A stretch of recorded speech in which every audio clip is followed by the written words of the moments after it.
اللہ لا الہ الا ہو، اللہ ہی ہے وہ کہ نہیں ہے کوئی معبود سوائے اس کے، الحی القیوم، وہ خود سے زندہ ہے اور باقی سب کو قائم اسی نے رکھا ہوا ہے، سب کو زندہ رکھنے والا وہ ہے، باقیوں کی زندگی اس سے مستعار ہے، اس کی زندگی حقیقی ہے، اپنی ہے۔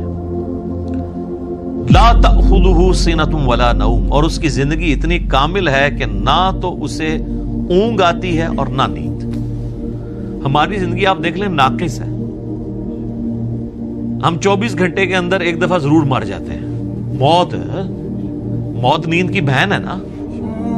اسی لیے آپ دیکھیں آپ کو جو رات کو سونے کی دعا سکھائی گئی ہے صحیح بخاری میں، اللہم بسمک اموت و احیا، اور اللہم باسمک اموت و احیا، دونوں الفاظ درست ہیں، تیرے نام سے زندہ ہوتا ہوں اور مرتا ہوں۔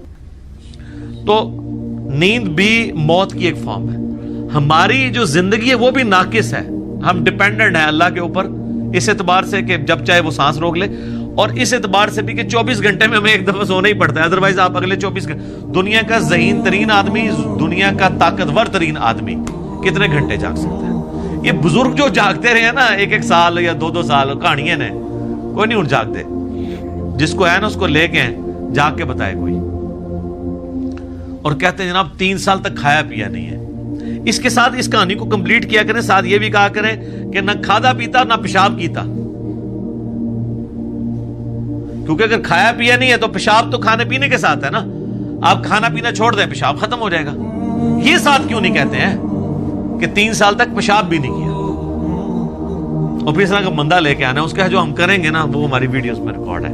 دوسرا ہے نیند نہیں آئے گی اور اس سے اونگ بھی نہیں آتی، یعنی اتنی کامل زندگی ہے کہ ایک لمحے کے لیے بھی جھٹکا نہیں آتا۔ لہو ما فی السماوات و ما فی الارض، اسی کے لیے ہے آسمانوں اور زمین کی بادشاہی۔ من ذا الذی یشفع عندہ الا باذنہ، کس کی جرأت ہے کہ اللہ کے حضور کسی کی شفاعت اور سفارش کر سکے سوائے اس کے اذن کے؟ ظاہر ہے کسی کی جرأت نہیں ہے۔ دنیا میں سفارش یہ ہوتی ہے کہ کسی شریف آدمی کو پکڑ کے پولیس لے گئی ہے تو ایک وہاں کا بڑا آدمی جا کے سفارش کرتا ہے کہ جی آپ کو غلط فہمی ہوئی ہے، میں اسے شروع سے جانتا ہوں، بڑا شریف آدمی ہے۔ اب اللہ کو اس طرح کی سفارش تو کوئی نہیں کر سکتا کہ یا اللہ آپ کو غلط فہمی ہوئی ہے، بندہ غلط پکڑ لیا آپ نے، نہیں، ایسے تو ہو ہی نہیں سکتا۔ اسی لیے اللہ نے کہا کہ اس کی جرأت ہے کہ مجھے کہے، مجھے سفارش کرے کسی کی، کہ میرے کہنا نہیں۔ تو اب آپ دیکھ لیں بابوں کے بارے میں وہ دھونس کے عقیدے جو رکھے ہوئے ہیں، اسی تو آپ کو قرآن نہیں پڑھنے دیتے، جس نے یہ آیت پڑھنی ہے اس نے کہنا ہے کہ بابا کی تو آ گیا، اتنے کوئی بھی کھنگڑ نہیں دینا اللہ نے، سوائے جس کو اذن دیا ہے محمد رسول اللہ صلی اللہ علیہ وآلہ وسلم، اور وہ بھی ایک پوری دردناک حدیث ہے بخاری مسلم میں، حدیث شفاعت، وہ یوٹیوب پہ میرا کلپ دیکھ لیں۔ یعلم ما بین ایدیہم وما خلفہم، وہ جانتا ہے جو ان سے پہلے ہو چکا، جو ان کے بعد ہونے والا ہے۔ یعنی اللہ تعالیٰ ہمارا جس کی سفارش تم میرے پاس لے کے آؤ گے نا، مجھے پتا ہے اس نے پہلے کیا کیا اور آندہ کیا کرنا ہے، مجھے بتا رہے ہو۔ اور ایک معنی یہ بھی ہے کہ جو سفارشی بھی ہے نا، اللہ تعالیٰ ان کو بھی جانتا ہے کہ ان کا علم پہلے کا کیا تھا اور بعد کا علم کیا ہے۔ اللہ تعالیٰ نے ہر ایک کو اپنے علم سے گھیرا ہوا ہے۔ وَلَا يُحِيطُونَ بِشَيْءٍ مِّنْ عِلْمِهِ إِلَّا بِمَا شَاءَ، اللہ کے علم کو کوئی نہیں گھیر سکتا سوائے اللہ تعالیٰ جس کے لیے چاہے تو اس کے اوپر کوئی علم آشکار کر لے۔ یعنی اللہ تعالیٰ کے علم کو کوئی اور مخلوق نہیں گھیر سکتی، اللہ نے سب کو اپنے علم سے گھیرا ہوا ہے، سوائے اس کے کہ وہ جو سورہ آل عمران میں بھی آتا ہے 179 نمبر آیت میں، کہ اللہ کی یہ شان نہیں ہے کہ وہ اپنے غائب کے اوپر کسی کو اطلاع دے سوائے اپنے پیغمبروں کے، اور تمہارا کام ہے اللہ اور اس کے پیغمبروں پر ایمان لاؤ۔ پیغمبر وہ ہستی ہوتی ہے کہ جس کو اللہ تعالیٰ غیب کی خبریں دیتا ہے، غیب کا علم دیتا ہے اتنا جتنا اس کے لیے پسند فرماتا ہے۔ علم الغیب کے اوپر میرا مسئلہ نمبر 6A اور 6B آپ دیکھ سکتے ہیں، وہ ڈیٹیل ٹاپک ہے۔ تو جتنا جس کے لیے چاہتا ہے اللہ ظاہر فرماتا ہے، اور جس کے لیے نہیں چاہتا ظاہر نہیں فرماتا۔ وسع کرسیہ السماوات والارض، اسی کی کرسی نے آسمانوں اور زمین کو گھیرا ہوا ہے۔ ولا یؤودہ حفظہما، اور اللہ تعالی کو زمین و آسمان کی حفاظت کرنا کوئی مشکل نہیں ہے، تھکا نہیں دیتی یہ چیز۔ وہو العلی العظیم، اور وہ بہت بلند ہے اور عظمت والا ہے۔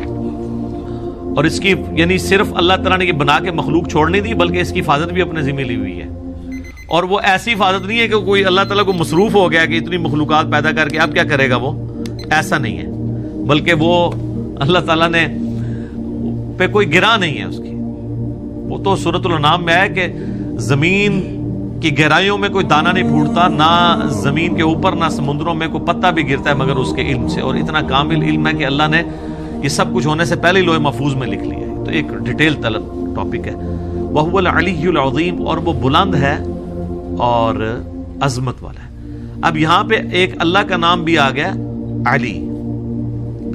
علی یون تو مخلوق میں کسی کا نام ہو سکتا ہے، یہ ہے العلی. جب الف لام سے ہوگا تو دی علی خاص ہو جائے گا. رحمان تو کوئی بھی ہو سکتا ہے، الرحمان اللہ ہے. رؤوف کوئی بھی ہو سکتا ہے، نبی علیہ السلام کے لیے ہے بالمؤمنین رؤوف الرحیم. لیکن الرؤوف اور الرحیم اللہ ہے. صرف رؤوف اور رحیم سورہ التوبہ کی آخری آیات میں نبی علیہ السلام کے لیے بھی ہے. تو یہاں پہ بھی علی سے مراد بلند، عظمت والا، یعنی اللہ تعالیٰ اپنے عرش پہ مستوی ہے جیسا کہ اس کی شان کے لائق ہے، اور اپنی شان کے اعتبار سے بھی بلند ہے.